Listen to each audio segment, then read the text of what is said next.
আসসালামু আলাইকুম। আমি পলি। আমি এখন আপনাদের একটি গল্প পড়ে শোনাচ্ছি। গল্পের নাম শালুক ফুলের লাজ নেই। লিখেছেন রাজিয়া রহমান। পর্ব সংখ্যা 29 থেকে 32 পর্যন্ত সবগুলো একসাথে পড়ে শোনাচ্ছি। দেখতে দেখতে 2 মাস কেটে গেল। শীতের তীব্রতা বাড়তে লাগলো। এরই মধ্যে ধ্রুব ফাইনাল পরীক্ষা শেষ হলো। বন্ধুদের থেকে বেশ কিছু টাকা পয়সা ধার করতে হলো ধ্রুবকে। সে যেই সময় শালুকের টাইফয়েড হলো। ধ্রুবর তখন দিশেহারা অবস্থা। শালুক একা বাসায় থাকে, এদিকে নিজের পরীক্ষা, চাকরি, টিউশন, কি করবে ধ্রুব ভেবে উঠতে পারল না। শেষে ঠিক করলো শালুকের সুস্থ হওয়া পর্যন্ত একজন মহিলা রাখবে বাসায়। ধ্রুবর অনুপস্থিতিতে সে যাতে শালুককে দেখে রাখতে পারে। কিন্তু বললেই তো হয়ে যায় না কোনো কাজ। কাকে রাখবে, যাকে রাখবে সে কতটুকু বিশ্বস্ত তাও তো জানতে হবে। শেষে ধ্রুব বাড়িওয়ালার কাছে গেল। তাকে নিজের সমস্যা খুলে বলতেই তিনি তার বাসার কাজ করে এরকম একজন মহিলাকে পাঠালেন। তার কাজ হচ্ছে শালুককে সময় মতো ওষুধ খাওয়ানো, খাবার খাওয়ানো, শালুকের কিছু লাগলে এগিয়ে দেওয়া, এটুকুই কাজ তার। প্রায় 12 দিনে জ্বরে শালুকের চেহারা মলিন হয়ে গেছে, মাথার চুল সব ঝরে পড়ছে, ভীষণ শুকিয়ে গেছে শালুক। ধ্রুবর ভীষণ কষ্ট হয় শালুকের দিকে তাকালে। একদিকে হাতে টাকা পয়সা টানাটানি, আবার অন্যদিকে শালুকের চিকিৎসা। বাসায় একজন মহিলা রাখায় তার মাসিক 7,000 টাকা বেতন। ধ্রুব তবুও নিজেকে সামলে নিল। কিছুতেই ভেঙে পড়বে না বলে বারবার নিজেকে নিজে বুঝাতে লাগলো যে বিপদ যিনি দেয় তিনি আবার বিপদ মুক্ত করেন। রোজ বাসায় যাবার সময় ধ্রুব ফল নিয়ে যায়, নিজের হাতে কেটে শালুককে খাওয়ায়। দিনে দিনে নিজে থাকতে পারে না যখন, ঘন্টায় ঘন্টায় কল দিয়ে জিজ্ঞেস করে শালুক কি খেলো না খেলো। অভাব অনটন, প্রেম ভালোবাসা সব কিছু নিয়ে দুজনের দিন কেটে যাচ্ছিল। কিন্তু এরই মধ্যে সমস্যা দেখা দিল অন্য জায়গায়। বাড়িওয়ালা বাসা ভাড়া আরও 2,000 টাকা বাড়িয়ে দিল। সেই মুহূর্তে ধ্রুবর মনে হলো পায়ের নিচের মাটি সরে গেছে তার। এমনিতেই প্রায় 22 থেকে 23 হাজার টাকার মতো ধার করতে হয়েছে, কিন্তু বাড়ি ভাড়া আরও বাড়ানোর জন্য সংসার খরচ 4,000 থেকে নামিয়ে 2,000 আনতে হলো।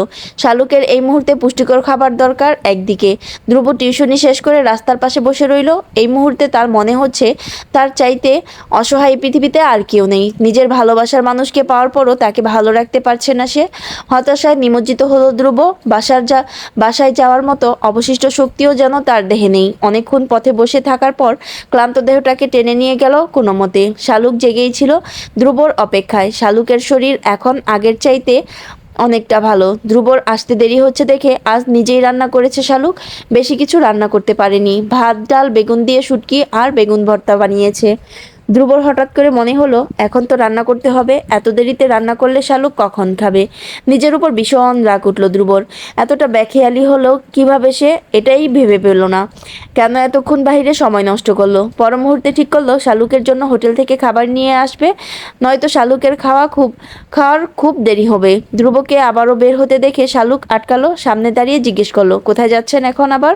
এমনিতেই তো দেরি করে বাসায় ফিরেছেন। ধ্রুব মাথা চুলকে বলল একটু বাইরে যাচ্ছি, রান্না করতে তো দেরি হয়ে যাবে, তোমারও খেতে দেরি হবে, তখন তোমার জন্য খাবার নিয়ে আসি গিয়ে। শালুক হাত চেপে ধরে বলল কোনো দরকার নেই, আমি রান্না করেছি আজ, আসুন খাবার খাবো। ধ্রুব তাকিয়ে রইল শালুকের দিকে, তারপর বলল তোমার রান্না করার কি দরকার ছিল, তোমার শরীর এখনো ঠিক হয়নি। শালুক, ডিম সিদ্ধ করেছো? শালুক মাথা নাড়িয়ে জানালো করেনি। ধ্রুব কথা না বাড়িয়ে চুলায় ডিম সিদ্ধ দিল, তারপর ঢাকনা সরিয়ে দেখলো শুটকি রান্না করেছে শালুক। হতভম্ব হয়ে গেল ধ্রুব। বাহিরে এসে জিজ্ঞেস করলো সত্যি তুমি রান্না করেছো শালুক? শালুক বলল এত অবাক হওয়ার কি আছে, আমি কি রান্না করতে পারি না নাকি? খুব ভালো না হলেও তো কিছুটা পারি, খাওয়া যায় আমার রান্না, আপনার মতো হয়তো সেটা সেরা রাঁধুনি না আমি। ধ্রুব অবাক হয়ে আবারও জিজ্ঞেস করলো সত্যি তুমি রান্না করেছো? শালুক বিরক্ত হয়ে জিজ্ঞেস করলো সমস্যা কি? ধ্রুব মুচকি হেসে বলল তুমি শুটকি রান্না করেছো শালুক, এটাই তো আমার জন্য আশ্চর্যের ব্যাপার। শালুক মাথা নিচু করে বলল আপনার তো অনেক প্রিয় একটা খাবার, তাই ভাবলাম একটু চেষ্টা করে দেখি, হালাল খাবারই তো এটা, তাহলে কেন এত নাক সিটকাই, সেই জন্য রান্না করেছি। ধ্রুব হাসলো, তারপর বলল আমি জানি শালুক তুমি কেন আজ শুটকি রান্না করতে চেষ্টা করেছো, ফ্রিজে মাছ মাংস কিছুই নেই। শালুক ধরা পড়ে গিয়ে মাথা নিচু করে ফেললো, তারপর বলল আমার আর খেতে ইচ্ছে করে না এসব প্রতিদিন, কিভাবে মানুষ মাছ মাংস খেতে পারে আপনি বলুন, আপনি নিজেও তো পারেন না, প্রতিদিন আমাকে খাওয়ান, নিজে খান না। ধ্রুব চুপ হয়ে গেল। শালুক আস্তে করে বলল ভাড়া বাড়িয়েছে বলেছে আপনাকে? ধ্রুব চমকে জিজ্ঞেস করলো, তোমাকে এই কথা কে বলেছে? শালুক মুচকি হেসে বলল, বাড়িওয়ালা আন্টি এসেছে বিকালে, উনি বলেছেন। ধ্রুব খাবার সাজাতে সাজাতে বলল, তোমার এসব নিয়ে ভাবতে হবে না, আমি আছি তো। শালুক খেতে খেতে বলল, আপনার তো একটা টিউশন ছেড়ে দিতে হয়েছে। আমি আজকে বসে বসে হিসেব করেছি, আর আজকে এই জীবনের বড় হিসাব মেলাতে পেরেছি, আপনার চিন্তার কারণ বের করতে পেরেছি। ধ্রুব খাওয়া বন্ধ করে বলল, কি বলছো তুমি? শালুক হাসলো। ঝড়ে কোঠরে ঢুকে যাওয়া চোখের নিচে কালি জমেছে শালুকের চোখ বড় বড় লাগছে, আগের চাইতেও এখন। ধ্রুবর মনে হলো এই বুঝি বনলতা সেনের সেই পাখির বাসার মতো বড় বড় চোখ। হেসে শালুক বলল, আপনি আবারও নিশাকে পড়ানো শুরু করেন। ধ্রুব চোখ মুখ শক্ত করে বলল, বাজে কথা বলবে না শালুক। শালুক বলল, আপনার মেইন চিন্তা তো এটাই, উপার্জন কমে গেছে, তার উপর সামনের মাস থেকে তার উপর সামনের মাস থেকে ভাড়া দিতে হবে 17,000 টাকা। আমি বুঝতে পারছি আপনার মানসিক পেরেশানি কতটা এই মুহূর্তে। তার মধ্যে আমারও এরকম জ্বর হলো, নিশ্চয়ই আপনাকে অনেক ধার দেনা করতে হয়েছে। এই সময়ে এত খরচের মধ্যে আমার জন্য একজন বাড়তি মানুষ রাখতে হয়েছে। আমি খুব ছোট নই যে এখন বুঝবো না। ধ্রুব খাওয়া শেষ করে বলল,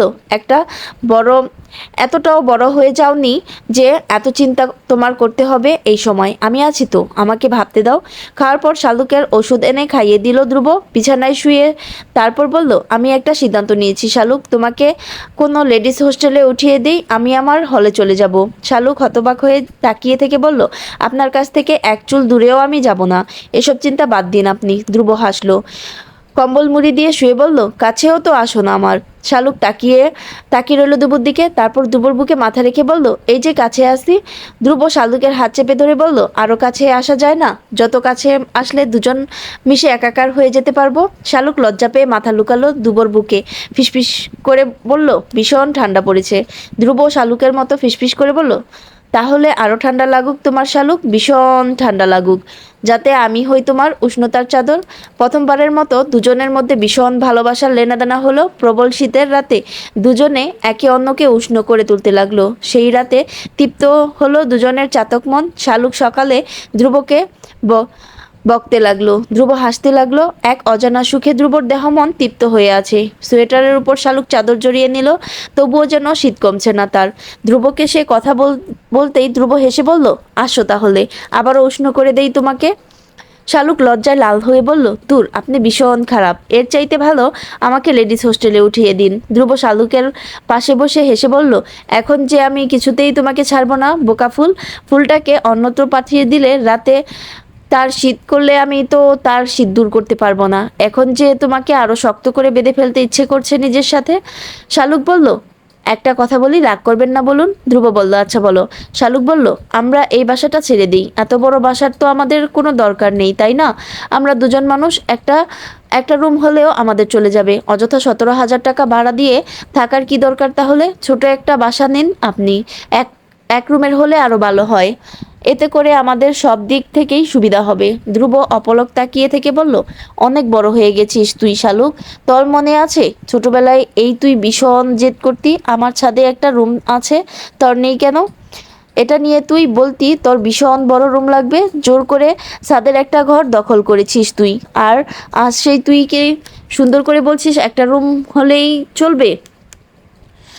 সময় কেমন করে খেলে মানুষকে নিয়ে, তাই না শালুক? ছিলি কোথায় রাজবাড়িতে, আমার জন্য তোকে এখন থাকতে হচ্ছে গাছতলায়। শালুক ধ্রুবর কাঁধে মাথা রেখে বলল, সেখানে আমি রাজকন্যা ছিলাম, অতিথি ছিলাম। সেই রাজমহল আমার আজীবনের জন্য ছিল না, এখন আমার যা আছে তা একান্তই আমার। এখানে আমি রানী, সর্বাধিকারী এই রাজ্যের। এটাই যে আমার জন্য চিরস্থায়ী ঠিকানা। আপনি সাথে থাকলে আমি সব জায়গায় সব পরিবেশে থাকতে পারবো। আপনিও তো ছিলেন সেই রাজ্যের যুবরাজ, আপনার যদি মানিয়ে নেওয়ার ক্ষমতা থাকে, আমার কেন থাকবে না? ধ্রুব একটা চুমু খেয়ে বলল, কথা দিচ্ছি শালুক, একদিন একটা রাজবাড়ি করে দেব তোমায়। সেদিন আর ধ্রুব শোরুমে গেল না। বহুদিন পর দুজনে বের হলো বাহিরে, একই সাথে কিছুটা ঘোরাঘুরিও হবে, বাসা দেখাও হবে। এবার আর রেস্টুরেন্টে যাওয়া হলো না। টং দোকানের চা, রুটি, ফুচকা, চটপটি খেয়ে আনন্দ চিত্তে দুজন বাসা খুঁজে বের করলো। পরের মাসেই ছোট এক বেডরুম, একটা কিচেন, একটা ওয়াশরুমের একটা বাসায় উঠল ধ্রুব আর শালুক। এখানে ভাড়া 8,000 টাকা। ধ্রুবর জন্য ব্যাপারটা স্বস্তিদায়ক। প্রায় 9,000 টাকার ব্যবধান। তবে সমস্যা হচ্ছে বাসাটা একটু বেশি ভেতরের দিকে। শালুকের সেসব নিয়ে কোনো সমস্যা নেই, বরং শালুক ভীষণ আনন্দিত, কেননা এখানে এরকম অনেকগুলো ফ্ল্যাট আছে একই ফ্লোরে, সবাই তাদের মতো করে থাকছে, জীবনযুদ্ধের লড়ে যাচ্ছে সবাই। সকাল হতেই শুরু হয় সব ফ্ল্যাটের বাসিন্দাদের কথাবার্তার শব্দ ভেসে আসে, বাচ্চাদের কান্নার শব্দ ভেসে আসে। কর্মমুখর মানুষ সাত সকালে বের হয়ে যায় নিজের জীবিকার তাগিদে। শালুকের পরীক্ষা সামনে মাসে শুরু হবে। শালুক সারাদিন মনোযোগ দিয়ে পড়াশোনা করে, বিকেলে রাতের জন্য রান্না করে। সন্ধ্যায় শালুকের কাছে আশেপাশের ফ্ল্যাটের বাসিন্দারা আসে, সবাই মিলে গল্প করে। যখন শালুকের মনে হয় এরা সবাই যেন তার কত চেনা, এই এক অন্য জীবন, যেন অন্যরকম অনুভূতি। একজন এক জেলা থেকে এসেছে, সবার কথাবার্তা আলাদা, রান্নাবান্নার নিয়ম আলাদা, চলাফেরার নিয়ম আলাদা। একটাই মিল সবার মধ্যে, সবার একই রকম আর্থিক অবস্থা, সবাই খেয়ে পড়ে বেঁচে থাকার স্বপ্ন দেখে। কেউ বিলাসিতা করতে যায় না এখানে। শালুক দেখলো এখানের মানুষগুলো কি নির্দ্বিধায় প্রতিদিন মাছ মাংস না খেয়েও স্বামী সন্তান নিয়ে হাসি খুশি থাকছে। এক এক পদ তরকারি দিয়ে, একটা ভর্তা, একটা ডাল দিয়ে খেয়ে খুশি মনে একে অন্যের কাছে তা বলতে তাদের মধ্যে কোনো জড়তা নেই। লজ্জা পায় না কেউ নিজের দৈন্যতা স্বীকার করতে, কেউ কাউকে বড় করতে চায় না, কার কি আছে সেসব নিয়ে প্রতিযোগিতা হয় না। এরা সবাই যেন সবার ভীষণ আপন। শালুকের মনে পড়ল আগের বাসার কথা। তার টাইফয়েড হবার পর বাড়িওয়ালার বউ প্রতিদিন বিকালেই তাদের বাসায় আসতো গল্প করতে। যেহেতু তার বাসায় কাজ করা মহিলাটি, যার নাম দিলারা, শালুকের দেখাশোনা করছে, সেই সুবাদে আসতেন তিনি। এলেই জিজ্ঞেস করতেন কি রান্না করেছে আজকে, কি দিয়ে খেয়েছে শালুকরা। তারপর শুনে নাক কুচকে বলতেন আজ তারা বড় কাতলা মাছ এনেছেন, কোনোদিন গরুর মাংসের বিভিন্ন আইটেম, কখনো বড় ইলিশ মাছ। আফসোস করে দিলারাকে বলতেন আহারে দিলারা, বাসায় থাকলে তো খেতে পারতি, আজকে আমরা এই রান্না করেছি সেই রান্না করেছি। দিলারা মলিন মুখে হেসে বলতো বড়লোকের বাসায় খাওন দাওন আর এই গরিবের বাসার খাওন কি একরকম হয় আপা? কিসের লগে আপনি কি তুলনা করেন? লজ্জায় তখন শালুকের চেহারা বিবর্ণ হয়ে যেত। নতুন শাড়ি জুয়েলারি পরে বাড়িওয়ালায় এলে শালুক তখন এক মনে আল্লাহকে ডেকে যেত। শাড়ির দাম কত, কোন ব্র্যান্ডের শাড়ি, জুয়েলারি কই থেকে নেওয়া, এসবের ফিরিস্তি শুনিয়ে বলতেন তোমার তো এসব নেই মনে হয় শালুক, তোমার কানের এই ছোট দুল ছাড়া আর তো কিছুই দেখিনি কখনো পড়তে। তোমার বরকে বলো না নাকি তোমাকে টাকা পয়সা দেয় না সে? আমার এসব দেখে এগুলো আমি গত শুক্রবার কিনেছি। আমার এসব দেখো, এগুলো আমি গত শুক্রবারে কিনে এনেছি নিজে গিয়ে। শালুকের রাগ হতো ভীষণ। সে যেভাবে আছে সেভাবে তো সে সুখী, সে তো উচ্চাশা করছে না, তবুও কেন উনি এসব কথা বলেন? এই যে ধ্রুব বাসায় ফেরার সময় মনে করে শালুকের জন্য একটা পাঞ্চ ক্লিপ, একটা ফুলের মালা, একটা গোলাপ ফুল, এক মুঠো কাচের চুড়ি, এক জোড়া পায়েল এসব কিনে আনে নিজে থেকে। এসব পেয়ে শালুক যে পরিমাণ সুখ পায় তা কি 2 ভরি ওজনের কানের দুলের মধ্যে পাবে? 14-15 হাজার টাকা দিয়ে শাড়ি কিনে এনে পাবে? প্রিয় মানুষটা ভালোবেসে যা এনে দেয় তার চাইতে কি নিজের কেনা 1000 টাকা দামের জিনিসটা বড় হয় কখনো? এই শোয়াফে অতিষ্ঠ হয়ে শালুক একদিন জবাব দিল আন্টি আঙ্কেল কি নিজ থেকে আপনার জন্য কিছু কিনে আনে না নিজে পছন্দ করে? বাড়িওয়ালি ইতস্ত করে বলে আরে ওর সময় কোথায়, আমার ওর পছন্দ ভালো লাগে না, ও এসব কেনাকাটা করতে পারে না ভালো করে, আমি নিজেই কিনি নিজের পছন্দে। শালুক হেসে বলে আমার বর আমাকে ভালোবেসে আমার কথা মনে করে একটা গোলাপ এনে দেয় যখন। বিশ্বাস করেন আন্টি, মনে হয় এই পৃথিবীতে সবচেয়ে সুখী নারী আমি। আমাদের সংসারে হয়তো বিলাসিতা করার মতো কিছু নেই, কিন্তু সুখী হওয়ার মতো অনেক কিছু আছে। মাঝরাতে আমি আমার বরের সাথে বারান্দায় বসে চাঁদ দেখতে পারি, সেই সময় কামিনী ফুলের এত মিষ্টি ঘ্রাণ ভেসে আসে আন্টি, আমার ছোট্ট বাসাটাকে আমার কাছে স্বর্গ মনে হয়। আমার বর যখন আমাকে কাচের চুড়ি পরিয়ে দেয় পরম যত্নে, যাতে চুড়ি ভেঙে হাত কেটে না যায়, সেই সময় আমার ইচ্ছে করে সময়টাকে এখানেই থামিয়ে রাখি। এই মধুর সময় যেন কিছুতেই না কাটে। আমাদের অনেকগুলো মিষ্টি মুহূর্ত আছে যেগুলো আপনার টাকা দিয়ে কেনা যাবে না আন্টি। আপনার সুখের মাপকাঠি হতে পারে দামি শাড়ি গহনা, আমার কাছে তা ভিন্ন। আমার সুখের মাপকাঠি হচ্ছে স্বামীর ভালোবাসা। সবার দৃষ্টিভঙ্গি তো এক না। আপনার কাছে যেটা সুখী হবার কারণ, আমার কাছে সেটা মনে হয় লোক দেখানো, ফুটানি করা, নিজেকে সবার সামনে অযথাই জাহির করার প্রচেষ্টা আর অন্তঃসার। আসলে শূন্য, পুরোটাই মেকি। আর তার পরের মাসে বাড়িওয়ালা ভাড়া বাড়িয়ে দিল। শালুক আনমনে হাসতে লাগলো এসব মনে করে। আদনানের সৌদির ভিসা হলো, টিকিটও কাটা হলো। 15 দিন পরের হুট করে আদনান বাড়ি থেকে উধাও হয়ে গেল। বাড়িতে কেউ আদনানের খোঁজ জানে না। আদনান কাউকে কিছু না জানিয়ে ঢাকায় চলে এলো শালুকের সাথে শেষ একবার দেখা করতে। আদনান প্রথমে এলো ধ্রুবর হলে। ধ্রুবর বন্ধুদের ফেসবুক আইডি থেকে তাদের সাথে যোগাযোগ করলো। বন্ধুদের থেকে ধ্রুবর ফোন নাম্বার জোগাড় করে আদনান কল দিল ধ্রুবকে। আদনানের নাম্বার ধ্রুবর ফোনে সেভ করা ছিল। আদনানের কল পেয়ে ধ্রুব ভীষণ অবাক হলো। তার ফোন নাম্বার তো আদনানের জানার কথা না। বাড়িতে যে নাম্বার দিয়ে ধ্রুব কথা বলে সেটা শুধু কথা বলার সময় অ্যাক্টিভ করে ধ্রুব। তাহলে এই নাম্বার কিভাবে পেল সে? ভাবনা চিন্তা করে ধ্রুব কল রিসিভ করলো। ভাঙা ভাঙা স্বরে আদনান জিজ্ঞেস করলো, কেমন আছিস ধ্রুব? ধ্রুবর চোখ ভিজে উঠতে চাইলো। সামলে নিল ধ্রুব নিজেকে। নিরুত্তাপ কণ্ঠে জবাব দিল, ভালো আছি। আদনান বলল, আমি ঢাকায় এসেছি, একবার শালুককে নিয়ে আমার সাথে দেখা করতে পারবি? ভয় নেই, তোর কাছ থেকে ছিনিয়ে নেব না শালুককে। আমি জানি নিজের জিনিসের যত্ন তুই কত ভালো করে নিতে জানিস। ধ্রুব বলল, আল্লাহ ছাড়া এই পৃথিবীতে এরকম কেউ নেই আমার থেকে শালুককে আলাদা করতে পারবে। এই ভয় ধ্রুব করে না। আদনান বলল, কোথায় আসতে পারবি আমাকে টেক্সট করে জানিয়ে দিস, আমি হাজির হয়ে যাব। ধ্রুব কিছু বলল না। আদনান বলল, আমি দেশ থেকে চলে যাব ধ্রুব। 15 দিন পরে আমার ফ্লাইট চট্টগ্রাম এয়ারপোর্ট থেকে। শেষবার তোদের সাথে দেখা করে যেতে চাই। তোদের কাছে ক্ষমা চাই, না চাইতে পারলে আজীবনের জন্য নিজের কাছে নিজে অপরাধী হয়ে থাকবো। রাতে শালুক ধ্রুবর সাথে একটা রেস্টুরেন্টে এলো। কেন আসছে সেটা ধ্রুব শালুককে আগে বলেনি। চেয়ারে আদনানকে দেখে শালুক ভূত দেখার মতো চমকে উঠল। খামচে ধরে রাখলো ধ্রুবর হাত। ধ্রুব শালুকের হাত আলতো করে চেপে ধরে বলল, আমি আছি তো, ভয়ের কিছু নেই। শালুক ধ্রুবর এক বাহু শক্ত করে চেপে ধরে বসে আছে। সারা শরীর কাঁপছে তার, বুকের ভেতর হাতুড়ি পেটা করছে। কিছুতেই বুঝতে পারছে না শালুক ধ্রুব কেন এলো আদনানের কাছে তাকে নিয়ে। কষ্টে তার দুই চোখ টলমল করতে লাগলো। এই মানুষটাকে শালুক দ্বিতীয়বার দেখতে চায়নি আর। ধ্রুব তো জানতো, তবুও কেন নিয়ে এলো? মাথার উপর নানা রঙের আলো, এসি চলছে না, ফ্যানও বন্ধ। শালুক টের পেল সে যেন ঘামছে। আদনান মুগ্ধ হয়ে তাকিয়ে রইল সামনে বসা দম্পতির দিকে। তারপর হেসে ধ্রুবকে বলল, কেমন আছিস তোরা? ধ্রুব বলল, ভালো আছি। আদনান এরপর কি বলবে খুঁজে পেল না। শালুকের দিকে লজ্জায় ভয়ে তাকাতে পারছে না সে। কেমন গলা শুকিয়ে যাচ্ছে তার হঠাৎ করেই। টেবিলের উপর থেকে একটা পানির বোতল নিয়ে ডক ডক করে আদনান পানি পান করলো। শার্টের হাতায় মুখ মুছে বলল, হঠাৎ করে নার্ভাস লাগছে কেন জানি। ধ্রুব হাসলো। ধ্রুবর সেই হাসি আদনানের কলিজায় গিয়ে লাগলো। কেমন তাচ্ছিল্যের হাসি ধ্রুবর, যেন ধ্রুবর হাসি তাকে বলছে, তোমার মতো নির্লজ্জ মানুষের আবার নার্ভাস হয় নাকি? নিজেকে ধাতস্থ করে আদনান বলল, শালুককে আমার ছোটবেলা থেকেই ভালো লাগতো। তবে তা শুধু ভালো লাগাই ছিল, কেননা তখন নয়নার সাথে আমার প্রেম ছিল। নয়নার সাথে প্রেম আমি কখনো সিরিয়াসভাবে নেইনি, এমনি কথা বলতাম যাতে সময় কেটে যায়। এরই মধ্যে বাসায় বড়রা অনেকেই টের পেয়ে গেল ব্যাপারটা। কারো কোনো আপত্তি দেখলাম না। আমিও নিশ্চিন্তে নয়নার সাথে প্রেম করতে লাগলাম। কিন্তু নয়নাকে সত্যি বিয়ে করে সংসার করব এই মনোভাব আমার ক্ষণিকের জন্য মনে এলেও তা আমি এত গভীরভাবে পাত্তা দিইনি। মা মাঝে মাঝে বলতেন, আমি বিরক্ত হতাম শুনে। এরপর সুযোগ এলো আমেরিকায় যাওয়ার। আমার তখন দু চোখ ভর্তি নতুন স্বপ্ন। আমেরিকা স্বপ্নের দেশ আমার। ওখানে যাওয়ার পর আশার সাথে সম্পর্ক হবার পর আমার কেন জানি মনে হতে লাগলো আশা আমার জন্য পারফেক্ট না। কিন্তু আশাকে বিয়ে করতে পারলে আমি রাজত্ব রাজকন্যা দুটিই পাবো। আমার খালাও আমাকে খাতির করতে লাগলো। ও দেশের ছেলেদের চাইতে যে বাঙালি ছেলেদের চরিত্র যথেষ্ট ভালো তা খালা বেশ বুঝতে পেরেছেন।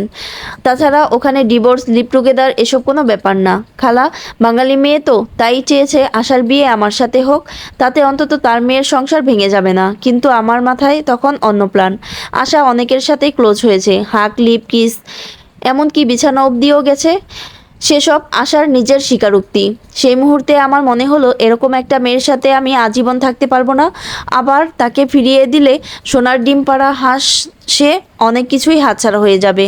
আমার কুটিল মন, লুবি মন, স্বার্থপর মন তো নিজেরটাই খুঁজে গেছে সে, তাই নিজের সুবিধা, নিজের ভবিষ্যৎ নিয়ে ভাবতে লাগলো সে। তাই বারবার মনে হতো বউ হিসেবে দরকার আমার শালুকের মতো দুষ্ট মিষ্টি একটা মেয়ে। এরপর থেকেই মনের পর্দায় শালুকের আনাগোনা বাড়তে লাগলো।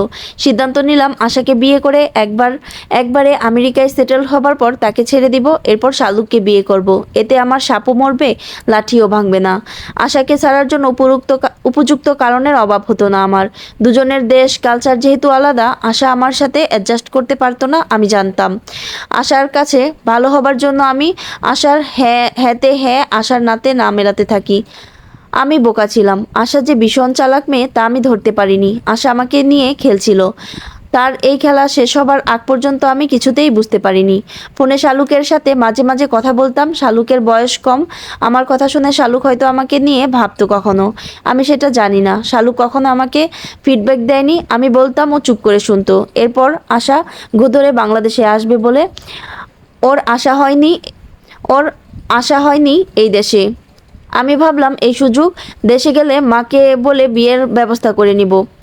সব ঠিক ছিল। আশা যাতে শালুকের প্রতি আমার দুর্বলতা টের না পায়, তাই আশার সামনে সবসময় শালুককে ছোট করে কথা বলতাম, হাসাহাসি করতাম শালুককে নিয়ে, কিন্তু মনে মনে শালুককে সরি বলতাম। মাঝে মাঝে ইচ্ছে হতো শালুককে বলে দেই, এসব ভান শালুক, অভিনয়, শুধু তোর আর আমার ভবিষ্যৎ সুন্দর করার জন্য। এরই মধ্যে তুইও বাড়িতে গেলি। কিছুদিন পর টের পেলাম আশা তোর প্রতি ইন্টারেস্টেড হয়ে পড়েছে। আমার মনে হতে লাগলো এত বছর ধরে যে মাছ আমি খেলিয়ে খেলিয়ে বড়শিতে গাঁথার চেষ্টা করছি, সেই মাছ কিনা তুই খালি হাতেই শিকার করতে যাচ্ছিস। তুই বল, আমার কষ্ট হবে না? আশা তোর সব কিছুতে মুগ্ধ হয়, তোর সাথে সবসময় আমাকে তুলনা শুনতে হয়। আমার সারা শরীর জ্বলে যেত এসব শুনে, ভীষণ রাগ হতো তোর উপর। কেন বাড়িতে এলি তুই? এই ক্ষোভে তোকে মাঝে মধ্যে কি যে করতে ইচ্ছে করতো বলে বোঝাতে পারবো না।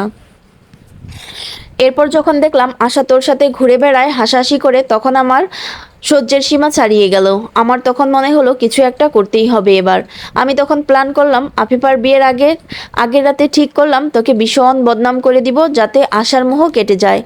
এবারও আমার ভাগ্য আমার সহায় ছিল না। শালুককে নিয়ে আমি এই প্ল্যান করিনি, আমি পাঠিয়েছিলাম শাপলাকে, কিন্তু কেন জানি শাপলা বদলে শালুক চলে গেল তোর রুমে। এরপর আমি নিজেই হতভম্ব হয়ে গেলাম। আমার মুখে রা ছিল না। শাপলার জায়গায় শালুককে দেখার পর সেই মুহূর্তে আমার কি পরিমাণ কষ্ট হচ্ছিল তা আমি কাউকে বোঝাতে পারিনি। এরপর আশাও আমাকে ছেড়ে চলে গেল। তখন আমার হতাশা আরও বেড়ে গেল। আশা যদি যাবারই ছিল, তবে কেন এত দেরিতে গেল? তাহলে তো আমি শালুককে হারাতাম না। এরপর শালুক যখন বাড়িতে গেল, আমার মনে হলো শালুককে সব খুলে বলতে হবে। আমি চেষ্টা করেছি, কিন্তু শালুক আমার সাথে কথা বলেনি। তখন আমি রাতে আবারও শালুকের রুমে গেলাম। শালুকের বিন্দুমাত্র ক্ষতি করারও কোনো ইচ্ছে আমার ছিল না। আমি শুধু এই কথাগুলো শালুককে বলতে চেয়েছি। সেদিনও আমি পারিনি। আজ তাই ভাবলাম, আজ যদি না বলে যেতে পারি, তবে সারা জীবনের জন্য আমাকে অনুতপ্ত হয়ে থাকতে হবে। আমার সব কথা বলা শেষ, এবার আমি শান্তি। ধ্রুব শালুক দুজনেই চুপ করে রইল। তারপর কফি খেয়ে ধ্রুব শালুককে নিয়ে বের হয়ে এলো। আদনান চলে গেল বাড়ির উদ্দেশ্যে। বাড়িতে এসে আদনান শেষবারের মতো ধ্রুবকে একটা মেসেজ পাঠালো, একটা কবিতা থেকে। আমি কেবল একটি দিন তোমার পাশে তাকে দেখেছিলাম, আলোর নিচে অপূর্ব সে আলো, স্বীকার করি দুজনকেই মানিয়েছিল ভালো। জুড়িয়ে দিল চোখ আমার, পুড়িয়ে দিল চোখ। বাড়িতে এসে বলেছিলাম ওদের ভালো হোক। ভালো থাকিস তোরা দুজনে। সব কিছু আবারও সুন্দর করে চলছে, জীবন কেটে যাচ্ছে আপন গতিতে। শালুকের এসএসসি পরীক্ষা শেষ হলো। শালুক তখন বাড়িতে গিয়ে নির্ভয়ে থাকতে পারলো, আদনান দেশে না থাকায়। ধ্রুবর চাকরি হলো একটা মাল্টিন্যাশনাল কোম্পানিতে। শালুকের রেজাল্ট হলো, এসএসসি পরীক্ষায় শালুক জিপিএ 4.89 পেল। শালুকের এই সাফল্যের সবচেয়ে বেশি খুশি হলো ধ্রুব। অফিসের কাছাকাছি একটা কলেজে শালুককে ভর্তি করিয়ে দিল। নতুন কলেজে নতুন নতুন বন্ধু হলো শালুকের। পড়ালেখা, বন্ধুবান্ধব, আড্ডাবাজি, সংসার, সবকিছু শালুক সুন্দর করে সামলাতে লাগলো। কিন্তু সুখ সবসময় মানুষের কপালে থাকে না, উত্থান পতন নিয়েই জীবন। তেমনি এক বিকেলে শালুক বইয়ের ভাঁজে একটা চিঠি পেল। কোনো একজন একটা চিঠি পাঠিয়েছে শালুককে, ভালোবাসার চিঠি। সেই চিঠি পড়ে শালুক থরথর করে কেঁপে উঠল। ধ্রুবকে জানাবে করে ভয়ে জানালো না। যদি ধ্রুব তাকে ভুল বুঝে এই ভেবে। তাছাড়া অফিসের কাজে ধ্রুবকে ভীষণ ব্যস্ত থাকতে হয়। রাতে শালুককে পড়াতে বসে ধ্রুব নিজের ফাইলপত্র নিয়ে বসে কাজের ব্যাপারে ধ্রুব ভীষণ সিরিয়াস। শালুককে একটা সুন্দর ভবিষ্যৎ উপহার দেওয়ার জন্য ধ্রুব তখন মরিয়া। এরই মধ্যে বাড়ি থেকে খবর এলো ধ্রুবর দাদি ভীষণ অসুস্থ। অফিস থেকে 3 দিনের ছুটি নিয়ে বাড়িতে ছুটলো দুজনে। সিতারা বেগম স্ট্রোক করেছেন, এক পাশ সম্পূর্ণ অচল হয়ে গেছে তার। ধ্রুব হাত ধরে সিতারা বেগম বললেন, আমার একটা কথা রাখবি ভাই? ধ্রুব দাদির চামড়া কুঁচকে যাওয়া হাত শক্ত করে ধরে বলল, রাখবো দাদি। কি কথা বলো তুমি? সিতারা বেগম 2 চোখের পানি ছেড়ে দিয়ে বললেন, একবার তোর মায়ের সাথে দেখা করে আয় শালুকে নিয়ে। কতবার যে খবর পাঠিয়েছে তোকে, একটা নজর দেখতে চাই বলে। যাবি? ধ্রুব জবাব দিতে পারল না। কি বলবে সে? বাড়িতে এই প্রথম শালুক আর ধ্রুব একসাথে থাকবে। শালুকের খুব অস্বস্তি লাগছে এখন। হঠাৎ করে কেমন লজ্জা লাগছে। অথচ যখন ঢাকায় প্রথম দুজন একসাথে এক বিছানায় ঘুমিয়েছে, তখনও শালুকের এরকম লাগেনি। আজ কেন এরকম লজ্জা তাকে ঝাঁকিয়ে ধরেছে? শালুকের সারা মুখমণ্ডল লাল হয়ে গেছে। শাপলা এসে শালুকের পাশে বসে পড়ল, তারপর হেসে বলল, তোকে আজকে ভীষণ সুন্দর লাগছে শালুক, বিবাহিতা মহিলার ন্যায় লাগছে। শালুক লজ্জা পেয়ে বলল, শাড়ি চেঞ্জ করে ফেলি আপা। শাপলা বাধা দিয়ে বলল, না না, চেঞ্জ করিস না, ভীষণ সুন্দর লাগছে তোকে শাড়িতে। তুই যে এত অপরূপ আগে কখনো খেয়াল করিনি, নজর যেন না লাগে কারো। লজ্জাপতির লতার ন্যায় শালুক আরও নুয়ে গেল এই কথা শুনেই। হাসনা বেগম এলেন একটা বক্স হাতে নিয়ে, তারপর বক্স থেকে সব গহনা বের করে একে একে শালুককে পরিয়ে দিতে লাগলেন। গলার হার, সীতাহার, কানের দুল, টিকলি, হাতের দুটো রিং, নাকের ফুল, মেয়েদের জন্য গড়িয়ে রেখেছেন তিনি এসব। আজ শালুকের গহনা শালুকের গায়ে পরিয়ে দিয়ে বললেন, মাশাল্লাহ, আমার শালুক মাকে আজকে ভীষণ সুন্দর দেখাচ্ছে। আল্লাহ যে আমার ঘর আলো করে এরকম দুটো চাঁদ দিয়েছে, এতদিন তো আমি তা খেয়ালই করে দেখিনি। শালুক মন খারাপ করে বলল, কেন আগে দেখলে না মা? তাহলে অন্তত লেখাপড়া করে আমার মাথাটা নষ্ট করতে না। হাসনা বেগম হেসে বললেন, এখন তো আর মা লেখাপড়ার জন্য বকাচকা দিই না, এখন তবে লেখাপড়া করছে কে? শালুক লাজুক হেসে বলল, তুমি দাও না, তোমার বদলে অন্যজন তো আছে। হাসনা বেগম মেয়ের চিবুকে হাত দিয়ে বললেন, বড় ভাগ্য করে এরকম স্বামী পেয়েছিস মা, তাকে সম্মান দিতে শিখ। তুই বড়ই ভাগ্যবতী শালুক, ধ্রুবর মতো মানুষের স্ত্রী হওয়া চারটিখানা কথা নয়। শালুকের মাথা নিচু হয়ে গেল মায়ের কথা শুনে। সে জানে সে যে আসলেই ভাগ্যবতী, এরকম একজন মানুষ এই সময়ে খুঁজে পাওয়া যায়। বিচ্ছেদের যুগে এসে সে এরকম একজন মানুষ পেয়েছে, যে কিনা তাকে দুহাতে আগলে রাখে, ভালোবাসা দিয়ে ভরিয়ে দেয়, যার চোখের দিকে তাকালেও নেশা ধরে যায়, ভালোবাসা দিতে যে বিন্দুমাত্র কার্পণ্য করে না। এরকম মানুষ কয়জনে পায়? ধ্রুব রুমের দিকে আসছিল, সাহস করে ফরিদা বেগম ধ্রুবর সামনে এসে দাঁড়ালেন। ভীষণ অবাক হলো ধ্রুব ফরিদা বেগমকে দেখে। সৎমা হয়ে আসার পর উনি প্রথম ধ্রুবকে ভীষণ কষ্ট দিতেন। তারপর কি হলো কে জানে, আস্তে আস্তে তিনি শুধরে গেলেন, কিন্তু ধ্রুব আর তাকে আপন করে নিতে পারল না। কিছু মানুষ মন থেকে একবার উঠে যাওয়ার পর কিছুতেই যেন আর মনে জায়গা করে নিতে পারে না। ফরিদা বেগম ধ্রুবর সামনে এসে বললেন, আমি জানি ধ্রুব, আমাকে তুমি ভীষণ অপছন্দ করো। একটা সময় আমিও তোমাকে সহ্য করতে পারতাম না। তুমি নিজেই ভেবে দেখো না, যার বউ হয়ে এলাম সে যদি দেখি সারা রাত প্রাক্তন স্ত্রীর ছবি দেখে রাত কাটায়, আমাকে গালমন্দ গায়ে হাত তুলে, তখন সদ্যবিবাহিত সেই মেয়েটির মানসিক অবস্থা কেমন হয়? আমার মনের কষ্ট আরও বেড়ে যেত তখন। তোমাকে দেখলে, অল্প বয়সে বিয়ে হয়েছে, এসে সতীনের ছেলে, সতীনের স্মৃতি, এসব দেখতে হচ্ছে। আমার নরম মনে কি পরিমাণ আঘাত লাগতো তা তোমার বাবা কখনো বুঝতে চাইতো না। আমি সেজন্য তোমার উপর অত্যাচার করতাম। একটা সময় নিজের ভুল নিজে বুঝতে পারি, তোমার মা হবার জন্য আপ্রাণ চেষ্টা করি, কিন্তু ততদিনে আমি দেরি করে ফেলেছি। তুমি আমাকে এরপর আর সহ্য করতে পারতে না। আমার দোষ, আমি মেনে নিয়েছি বাবা, আমাকে মা বলে না মানো, কিন্তু ছেলের বউয়ের প্রতি শাশুড়ির যে দায়িত্ব তা অন্তত পালন করতে দাও। তুমি আমার বড় ছেলে, তোমার বাবা তোমাদের 3 ভাই বোনের বিয়ের জন্য গহনা গড়িয়ে রেখেছেন অনেক আগে। আমরা সবাই মিলে সিদ্ধান্ত নিয়েছি, যেদিন তুমি আর বৌমা একই সাথে বাড়িতে আসবে সেদিন তোমার বউয়ের সব গহনা তাকে পরিয়ে দেব। তোমার শাশুড়ি গিয়ে মেয়েকে গহনা পরিয়ে দিয়েছে, আমি হতভাগী পারছি না তোমার বউকে কিছু দিতে। যদি তুমি রেগে যাও এই ভয়ে, লজ্জায় তোমার বাবা তোমার সামনে আসতে পারছে না। আমি নিজেও লজ্জিত। তুমিও আজ মায়ের অধিকার নিয়ে সামনে এসে দাঁড়িয়েছি, তবুও আজ মায়ের অধিকার নিয়ে সামনে এসে দাঁড়িয়েছি। আজকেও কি ফিরিয়ে দেবে বাবা? ধ্রুবর কেমন যেন লাগছে। এত বছর ধরে বুকের ভেতর যে আগুন চাপা দিয়ে রেখেছিল, সেই আগুন আজ আবারও জ্বলে উঠতে চাইছে। ধ্রুব বড় করে নিঃশ্বাস নিল, নিজেকে নিজে জিজ্ঞেস করলো, আর কতদিন? নিঃশ্বাসে বিশ্বাস আছে কি? কে জানে কখন কার মরণের ডাক চলে আসে। মিথ্যা অভিমান জমিয়ে রাখলে কি আমার শৈশবের সেই ক্ষত মুছে যাবে? আল্লাহর কাছে সব বিচারের ভার সঁপে দিলাম আমি। এরা সবাই আমার আপন, এদের সাথে আর কতদিন দূরত্ব রেখে চলবো? ফরিদার হাত ধরে ধ্রুব বলল, বাবা কোথায়? ফরিদার দু চোখ জল ভিজে গেল। এই প্রথম ছেলে তার হাত ধরে কথা বলছে। এই পরিবারে এসে ফরিদা শিখেছে সবাই মিলে একসাথে থাকার আনন্দ। আজ সেই আনন্দ শতভাগ পূর্ণ হলো। ধ্রুব মায়ের সাথে বাবার রুমে গেল। অনেকদিন পর বাবাকে দেখছে ধ্রুব। একটা শ্যাওলা রঙের শার্ট পরে বসে আছে চেয়ারে, সামনে একটা বই খুলে রাখা। ধ্রুব গিয়ে বাবার কাঁধে হাত রাখলো। সেলিম সাহেব পেছনে তাকিয়ে দেখলেন ধ্রুব দাঁড়িয়ে আছে। চমকে উঠে দাঁড়ালেন তিনি। ধ্রুব বাবাকে কথা বলার সুযোগ না দিয়ে শক্ত করে জড়িয়ে ধরল। বহুদিন আগে ছেলের সাথে করা সব অন্যায় চোখের সামনে ভেসে উঠল সেলিম সাহেবের। বুকটা বিষিয়ে গেল তার গভীর বেদনায়।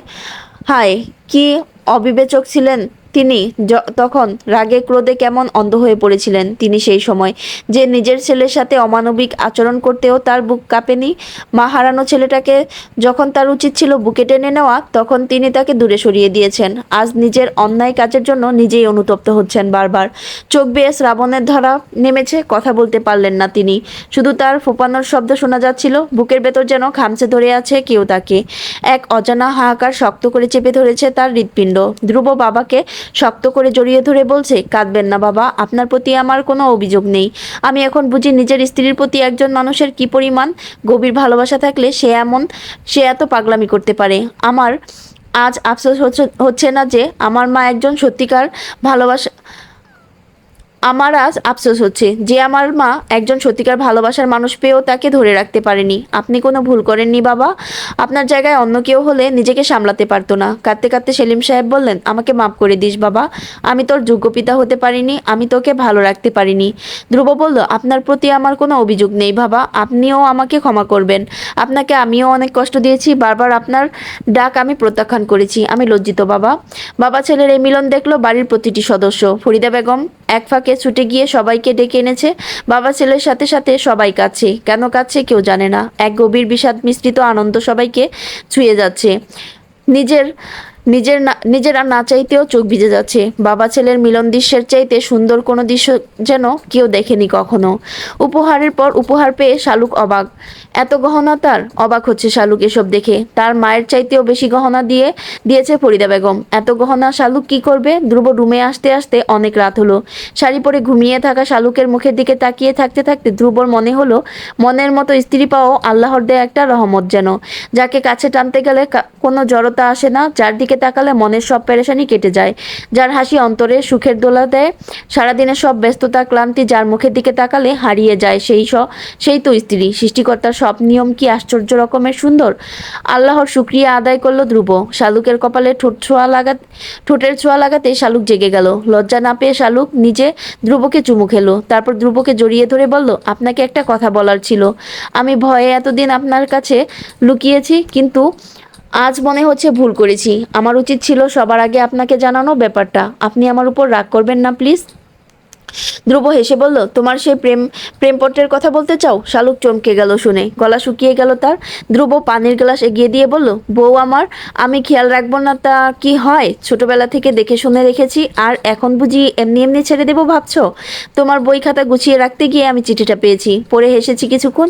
কি পাগলের মতো কথা বলো তো, তুমি প্রেম করতে রাজি না হলে সে নাকি ঘুমের ওষুধ খাবে। প্রেম ভালোবাসা এত সস্তা না শালুক, তুমি যেভাবে ইগনোর করে যাচ্ছ সেভাবেই করো, দেখবে ওই ছেলে দুদিন পর নিজে থেকেই সরে যাবে পাত্তা না পেয়ে।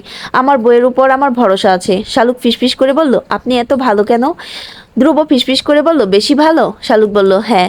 ধ্রুব বলল, তাহলে চলো আজ একটু খারাপ হই। আমার বোকা ফুল এত সুন্দর করে শাড়ি পরেছে, আজ রাতে যদি একটু খারাপ না হই, তবে এই পুরুষ হয়ে জন্মানো বৃথা যাবে। আজ সারা রাত আমি ভীষণ রকম খারাপ হয়ে থাকবো শালুক। লজ্জায় শালুক চোখ বন্ধ করে ফেলল। ধ্রুব রুমে বাতি বন্ধ করে দিল। এই ছিল শালুক ফুলের লাজ নেই 29 থেকে 32 পর্যন্ত সবগুলো পর্ব একসাথে।